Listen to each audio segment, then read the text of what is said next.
सद्गति। मुंशी प्रेमचंद की कहानी। दुखी चमार द्वार पर झाड़ू लगा रहा था और उसकी पत्नी झुरिया घर को गोबर से लीप रही थी। दोनों अपने अपने काम से फुर्सत पा चुके तो चमारिन ने कहा, तो जाके पंडित बाबा से कह आओ ना, ऐसा ना हो कहीं चले जाएं। दुखी, हाँ जाता हूँ, लेकिन ये तो सोच बैठेंगे किस चीज पर। झुरिया, कहीं से खटिया न मिल जाएगी, ठकुराने से मांग लाना। दुखी, तू तो कभी कभी ऐसी बात कह देती है कि देह जल जाती है।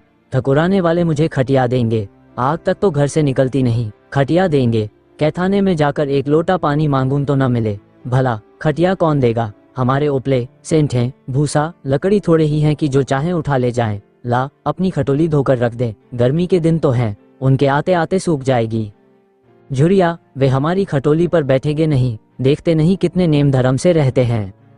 दुखी ने जरा चिंतित होकर कहा, हाँ ये बात तो है, महुए के पत्ते तोड़कर एक पत्तल बना लूं तो ठीक हो जाए। पत्तल में बड़े बड़े आदमी खाते हैं, वो पवित्र है। ला तो डंडा, पत्ते तोड़ लूं। झुरिया, पत्तल मैं बना लूंगी, तुम जाओ, लेकिन हाँ उन्हें सीधा भी तो देना होगा, अपनी थाली में रख दूं। दुखी, कहीं ऐसा गजब ना करना, नहीं तो सीधा भी जाए और थाली भी फूटे। बाबा थाली उठाकर पटक देंगे, उनको बड़ी जल्दी विरोध चढ़ आता है। क्रोध में पंडिताइन तक को छोड़ते नहीं, लड़के को ऐसा पीटा कि आज तक टूटा हाथ लिए फिरता है। पत्तल में सीधा भी देना, हाँ, मुदा तू छूना मत।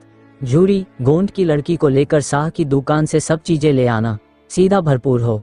सेर भर आटा, आधा सेर चावल, पाव भर दाल, आधा पाव घी, नून, हल्दी और पत्तल में एक किनारे 4 आने पैसे रख देना। गोंड की लड़की न मिले तो भुजिन के हाथ पैर जोड़कर ले जाना, तू कुछ मत छूना, नहीं गजब हो जाएगा। इन बातों की ताकीद करके दुखी ने लकड़ी उठाई और घास का एक बड़ा सा गट्ठा लेकर पंडित जी से अर्ज करने चला। खाली हाथ बाबा जी की सेवा में कैसे जाता, नजराने के लिए उसके पास घास के सिवाय और क्या था। उसे खाली देखकर तो बाबा दूर ही से डुकारते, पम घासीराम ईश्वर के परम भक्त थे। नींद खुलते ही ईशोपासन में लग जाते, मुंह हाथ धोते 8 बजते, तब असली पूजा शुरू होती, जिसका पहला भाग भंग की तैयारी थी। उसके बाद आधा घंटे तक चंदन रगड़ते, फिर आईने के सामने एक तिनके से माथे पर तिलक लगाते। चंदन की 2 रेखाओं के बीच में लाल रोरी की बिंदी होती थी। फिर छाती पर, बाहों पर चंदन की गोल गोल मुद्रिकाएं बनाते। फिर ठाकुर जी की मूर्ति निकालकर उसे नहलाते, चंदन लगाते, फूल चढ़ाते, आरती करते, घंटी बजाते। 10 बजते बजते वो पूजन से उठते और भंग छान कर बाहर आते। तब तक 2-4 जजमान द्वार पर आ जाते, ईशोपासन का तत्काल फल मिल जाता। वही उनकी खेती थी। आज वह पूजन गृह से निकले तो देखा दुखी चमार घास का एक गट्ठा लिए बैठा है। दुखी उन्हें देखते ही उठ खड़ा हुआ और उन्हें साष्टांग दंडवत करके हाथ बांधकर खड़ा हो गया। ये तेजस्वी मूर्ति देखकर उसका हृदय श्रद्धा से परिपूर्ण हो गया।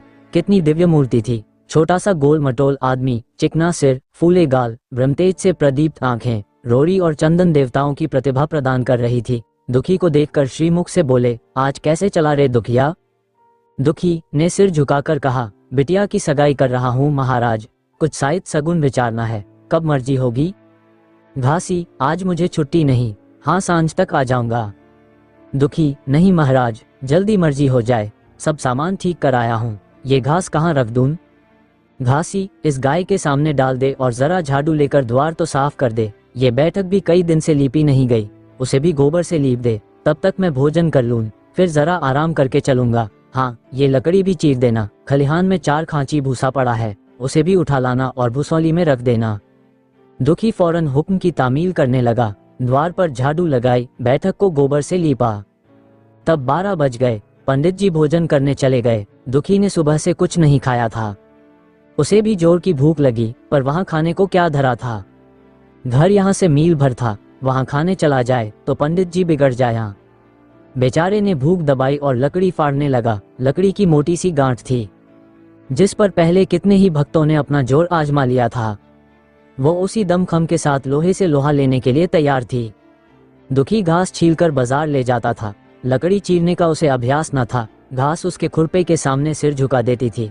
यहाँ कस कस कर कुल्हाड़ी का भरपूर हाथ लगाता, पर उस गांठ पर निशान तक न पड़ता था। कुल्हाड़ी उचट जाती, पसीने में तर था, हांफता था, थक कर बैठ जाता था, फिर उठता था। हाथ उठाए न उठते थे, पांव कांप रहे थे, कमर न सीधी होती थी, आंखों तले अंधेरा हो रहा था, सिर में चक्कर आ रहे थे, तितलियां उड़ रही थीं, फिर भी अपना काम किए जाता था। अगर एक चिलम तंबाकू पीने को मिल जाती तो शायद कुछ ताकत आती। उसने सोचा, यहाँ चिलम और तंबाकू कहाँ मिलेगी, बाहमनों का पूरा है। बाहमन लोग हम नीच जातों की तरह तंबाकू थोड़े ही पीते हैं। सहसा उसे याद आया कि गांव में एक गोंड भी रहता है, उसके यहाँ जरूर चिलम तंबाकू होगी। तुरंत उसके घर दौड़ा। खैर मेहनत सफल हुई, उसने तंबाकू भी दी और चिलम भी दी, पर आग वहाँ न थी। दुखी ने कहा, आग की चिंता न करो भाई, मैं जाता हूँ, पंडित जी के घर से आग मांग लूंगा, वहाँ तो अभी रसोई बन रही थी। ये कहता हुआ वह दोनों चीजें लेकर चला आया और पंडित जी के घर में बरौठे के द्वार पर खड़ा होकर बोला, मालिक, रची के आग मिल जाए तो चिलम पी लें। पंडित जी भोजन कर रहे थे। पंडिताइन ने पूछा, ये कौन आदमी आग मांग रहा है? पंडित, अरे वही ससुरा दुखिया चमार है। कहा, है थोड़ी सी लकड़ी चीर दे, आग तो है, दे दो।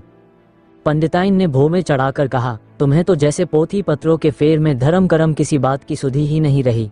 चमार हो, धोबी हो, पासी हो, मुंह उठाए घर में चला आए। हिंदू का घर न हुआ, कोई सराय हुई, कह दो दाढ़ी जार से चला जाए, नहीं तो इस लुआटे से मुंह झुलस दूंगी, आग मांगने चले हैं। पंडित जी ने उन्हें समझाकर कहा, भीतर आ गया तो क्या हुआ, तुम्हारी कोई चीज तो नहीं छुई, धरती पवित्र है, जरा सी आग दे क्यों नहीं देती, काम तो हमारा ही कर रहा है, कोई लोनिया यही लकड़ी फाड़ता तो कम से कम 4 आने लेता। पंडिताइन ने गर्ज कर कहा, वह घर में आया क्यों? पंडित ने हार कर कहा, ससुरे का अभाग था और क्या। पंडिताइन, अच्छा, इस वक्त तो आग दिए देती हूँ, लेकिन फिर जो इस तरह घर में आएगा तो उसका मुंह ही जला दूंगी।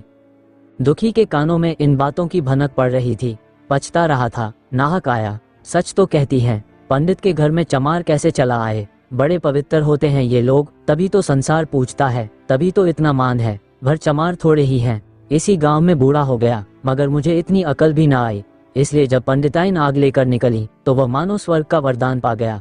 दोनों हाथ जोड़कर जमीन पर माथा टेकता हुआ बोला, पड़ाइन माता, मुझसे बड़ी भूल हुई कि घर में चला आया, चमार की अकल ही तो ठहरी, इतने मूर्ख न होते तो लात क्यों खाते। पंडिताइन चिमटे से पकड़कर आग लाई थी, 5 हाथ की दूरी से घूंघट की आड़ से दुखी की तरफ आग फेंकी। आग की बड़ी सी चिनगारी दुखी के सिर पर पड़ गई, जल्दी से पीछे हटकर सिर के झोंटे देने लगा। उसने मन में कहा, यह एक पवित्र ब्राह्मण के घर को अपवित्र करने का फल है। भगवान ने कितनी जल्दी फल दे दिया, इसी से तो संसार पंडितों से डरता है और सबके रुपए मारे जाते हैं, ब्राह्मण के रुपए भला कोई मार तो ले।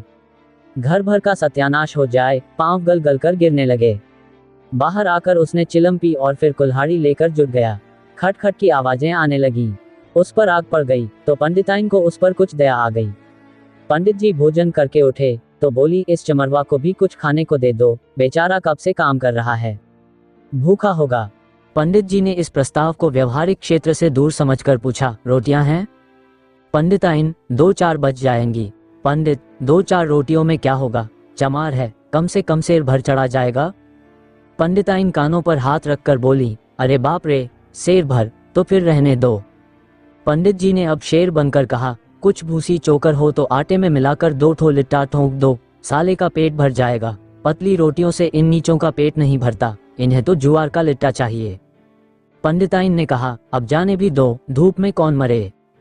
दुखी ने चिलम पीकर फिर कुल्हाड़ी संभाली। दम लेने से जरा हाथों में ताकत आ गई थी। कोई आधा घंटे तक फिर कुल्हाड़ी चलाता रहा, फिर बेदम होकर वहीं सिर पकड़ के बैठ गया। इतने में वही गोंड आ गया। बोला, क्यों जान देते हो बूढ़े दादा, तुम्हारे फाड़े ये गांठ ना फटेगी, नाहक हलाकान होते हो। दुखी ने माथे का पसीना पोंछ कर कहा, अभी गाड़ी भर भूसा धोना है भाई। गोंड, कुछ खाने को मिला कि काम ही कराना जानते हैं, जाके मांगते क्यों नहीं। दुखी, कैसी बात करते हो चिकुरी, बाहमन की रोटी हमको पचेगी। गोंड, पचने को पच जाएगी, पहले मिले तो। मूंछों पर ताव देकर भोजन किया और आराम से सोए, तुम्हें लकड़ी फाड़ने का हुक्म लगा दिया। जमींदार भी कुछ खाने को देता है, हाकिम भी बेगाड़ लेता है तो थोड़ी बहुत मजूरी देता है, यह उनसे भी बढ़ गए, उस पर धर्मात्मा बनते हैं। दुखी, धीरे धीरे बोलो भाई, कहीं सुन ले तो आफत आ जाए। ये कहकर दुखी फिर संभल पड़ा और कुल्हाड़ी की चोट मारने लगा। चिखुरी को उस पर दया आई, आकर कुल्हाड़ी उसके हाथ से छीन ली और कोई आधा घंटे खूब कस कस कर कुल्हाड़ी चलाई, पर गांठ में एक दरार भी न पड़ी। तब उसने कुल्हाड़ी फेंक दी और यह कहकर चला गया, तुम्हारे फाड़े यह न फटेगी, जान भले निकल जाए। दुखी सोचने लगा, बाबा ने ये गांठ कहाँ रख छोड़ी थी कि फाड़े नहीं फटती, कहीं दरार तक तो नहीं पड़ती, मैं कब तक इसे चीरता रहूंगा। अभी घर पर 100 काम पड़े हैं, कार परोजन का घर है, एक न एक चीज घटी ही रहती है, पर इन्हें इसकी क्या चिंता, चलूं जब तक भूसा ही उठा लाऊं। कह दूंगा बाबा आज तो लकड़ी नहीं फटी, कल आकर फाड़ दूंगा। उसने झोवा उठाया और भूसा ढोने लगा। खलिहान यहाँ से 2 फरलांग से कम ना था। अगर झोवा खूब भर भर कर लाता तो काम जल्द खत्म हो जाता। फिर झोवे को उठाता कौन? अकेले भरा हुआ झोवा उससे न उठ सकता था, इसलिए थोड़ा थोड़ा लाता था। 4 बजे कहीं भूसा खत्म हुआ। पंडित जी की नींद भी खुली। मुंह हाथ धोया, पान खाया और बाहर निकले। देखा तो दुखी झोवा सिर पर रखे सो रहा है। जोर से बोले, अरे दुखिया तू सो रहा है? लकड़ी तो अभी ज्यों की त्यों पड़ी हुई है, इतनी देर तू करता क्या रहा? मुट्ठी भर भूसा ढोने में संझा कर दी, उस पर सो रहा है। उठा ले कुल्हाड़ी और लकड़ी फाड़ डाल, तुझसे जरा सी लकड़ी नहीं फटती, फिर साइड भी वैसी ही निकलेगी, मुझे दोष मत देना। इसी से कहा है कि नीच के घर में खाने को हुआ और उसकी आंख बदली। दुखी ने फिर कुल्हाड़ी उठाई। जो बातें पहले से सोच रखी थीं, वो सब भूल गईं। पेट पीठ में धौसा जाता था। आज सवेरे जलपान तक न किया था, अवकाश ही न मिला। उठना ही पहाड़ मालूम होता था। जी डूबा जाता था, पर दिल को समझा कर उठा। पंडित हैं, कहीं शायद ठीक न विचारें तो फिर सत्यानाश ही हो जाए। जभी तो संसार में इतना मान है, शायद ही का तो सब खेल है, जिसे चाहे बिगाड़ दें। पंडित जी गांठ के पास आकर खड़े हो गए और बढ़ावा देने लगे। हाँ, मार कसके, और मार कसके मार, अबे जोर से मार, तेरे हाथ में तो जैसे दम ही नहीं है, लगा कसके। खड़ा सोचने क्या लगता है, हाँ बस फटा ही चाहती है। दे उसी दरार में दुखी अपने होश में न था। न जाने कौन सी गुप्त शक्ति उसके हाथों को चला रही थी। वह थकान, भूख, कमजोरी सब मानो भाग गई। उसे अपने बाहुबल पर स्वयं आश्चर्य हो रहा था। एक एक चोट वज्र की तरह पड़ती थी। आधा घंटे तक वह इसी उन्माद की दशा में हाथ चलाता रहा, यहाँ तक कि लकड़ी बीच से फट गई और दुखी के हाथ से कुल्हाड़ी छूटकर गिर पड़ी। इसके साथ वह भी चक्कर खाकर गिर पड़ा। भूखा प्यासा थका हुआ शरीर जवाब दे गया। पंडित जी ने पुकारा, उठ के 2-4 हाथ और लगा दे, पतली पतली चलियां हो जाया। दुखी न उठा। पंडित जी ने अब उसे दिख कर ना उचित न समझा। भीतर जाकर बूटी छानी, शौच गए, स्नान किया और पंडिताई बाना पहनकर बाहर निकले। दुखी अभी तक वहीं पड़ा हुआ था। जोर से पुकारा, अरे क्या पड़े ही रहोगे दुखी, चलो तुम्हारे ही घर चल रहा हूँ। सब सामान ठीक ठीक है ना? दुखी फिर भी न उठा। अब पंडित जी को कुछ शंका हुई। पास जाकर देखा तो दुखी अकड़ा पड़ा हुआ था। बदहवास होकर भागे और पंडिताइन से बोले, दुखिया तो जैसे मर गया। पंडिताइन हकबकाकर बोली, वो तो अभी लकड़ी चीर रहा था ना? पंडित, हाँ लकड़ी चीरते चीरते मर गया, अब क्या होगा? पंडिताइन ने शांत होकर कहा, होगा क्या, चमरोने में कहला भेजो, मुर्दा उठा ले जाया। एक क्षण में गांव भर में खबर हो गई। पूरे में ब्राह्मणों की ही बस्ती थी। केवल एक घर गोंद का था। लोगों ने इधर का रास्ता छोड़ दिया। कुएं का रास्ता उधर ही से था। पानी कैसे भरा जाए? चमार की लाश के पास से होकर पानी भरने कौन जाए? एक बुढ़िया ने पंडित जी से कहा, अब मुर्दा फेंकवाते क्यों नहीं? कोई गांव में पानी पिएगा या नहीं? इधर गोंद ने चमरोने में जाकर सबसे कह दिया, खबरदार मुर्दा उठाने मत जाना, अभी पुलिस की तहकीकात होगी। दिल लगी है कि एक गरीब की जान ले ली। पंडित जी होंगे तो अपने घर के होंगे, लाश उठाओगे तो तुम भी पकड़ जाओगे। इसके बाद ही पंडित जी पहुंचे, पर चमरोने का कोई आदमी लाश उठा लाने को तैयार न हुआ। हाँ, दुखी की स्त्री और कन्या दोनों हाय हाय करती वहां चली और पंडित जी के द्वार पर आकर सिर पीट पीट कर रोने लगी। उनके साथ 10-5 और चमारिनें थीं। कोई रोती थी, कोई समझाती थी, पर चमार एक भी न था। पंडित जी ने चमारों को बहुत धमकाया, समझाया, मिन्नत की, पर चमारों के दिल पर पुलिस का रोब छाया हुआ था। एक भी न मिनका। आखिर निराश होकर लौट आए। आधी रात तक रोना पीटना जारी रहा। देवताओं का सोना मुश्किल हो गया, पर लाश उठाने कोई चमार न आया। और ब्राह्मण चमार की लाश कैसे उठाते? भला ऐसा किसी शास्त्र पुराण में लिखा है? कहीं कोई दिखा दे। पंडिताइन ने झुंझलाकर कहा, इन डाइनों ने तो खोपड़ी चाट डाली, सबों का गला भी नहीं पकता। पंडित ने कहा, रोने दो चुड़ैलों को, कब तक रोएंगी? जीता था तो कोई बात न पूछता था, मर गया तो कोलाहल मचाने के लिए सबकी सब आ पहुंची। पंडिताइन, चमार का रोना मनहूस है। पंडित, हाँ बहुत मनहूस। पंडिताइन, अभी से दुर्गंध उठने लगी। पंडित, चमार था ससुरा की नहीं, साध असाध किसी का विचार है इन सबों को। पंडिताइन, इन सबों को घिन भी नहीं लगती। पंडित, भ्रष्ट हैं सब। रात तो किसी तरह कटी, मगर सवेरे भी कोई चमार न आया। चमारिनें भी रो पीट कर चली गई। दुर्गंध कुछ कुछ फैलने लगी। पंडित जी ने एक रस्सी निकाली, उसका फंदा बनाकर मुर्दे के पैर में डाला और फंदे को खींचकर कस दिया।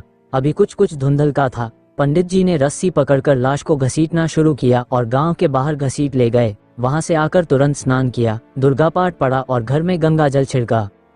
उधर दुखी की लाश को खेत में गीदड़ और गिद्ध, कुत्ते और कौए नोच रहे थे। यही जीवन पर्यंत की भक्ति, सेवा और निष्ठा का पुरस्कार था।